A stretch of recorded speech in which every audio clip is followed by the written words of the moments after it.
Bien-aimés, n'ajoutez pas foi à tout esprit, mais éprouvez les esprits pour savoir s'ils sont de Dieu. Car plusieurs faux prophètes sont venus dans le monde. Reconnaissez à ceci l'Esprit de Dieu. Tout esprit qui confesse Jésus-Christ venu en chair est de Dieu. Et tout esprit qui ne confesse pas Jésus n'est pas de Dieu. C'est celui de l'Antéchrist dont vous avez appris la venue et qui maintenant est déjà dans le monde. Vous, petits enfants, vous êtes de Dieu, et vous les avez vaincus parce que celui qui est en vous est plus grand que celui qui est dans le monde. Eux, ils sont du monde. C'est pourquoi ils parlent d'après le monde, et le monde les écoute. Nous sommes de Dieu. Celui qui connaît Dieu nous écoute. Celui qui n'est pas de Dieu ne nous écoute pas. C'est par là que nous connaissons l'esprit de la vérité et l'esprit de l'erreur. Bien-aimés, aimons-nous les uns les autres, car l'amour est de Dieu, et quiconque aime est né de Dieu et connaît Dieu. Celui qui n'aime pas n'a pas connu Dieu, car Dieu est amour. L'amour de Dieu a été manifesté envers nous en ce que Dieu a envoyé son Fils unique dans le monde, afin que nous vivions par lui.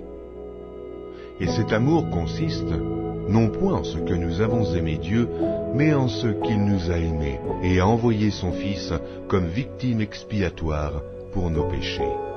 Bien-aimés, si Dieu nous a ainsi aimés, nous devons aussi nous aimer les uns les autres.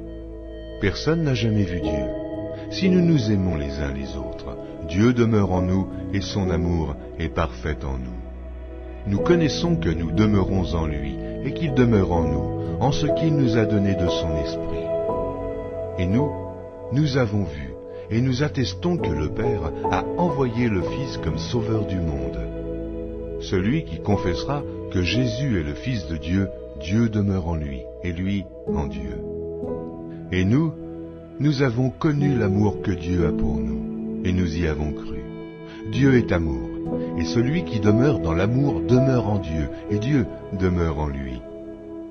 Tel il est, tel nous sommes aussi dans ce monde.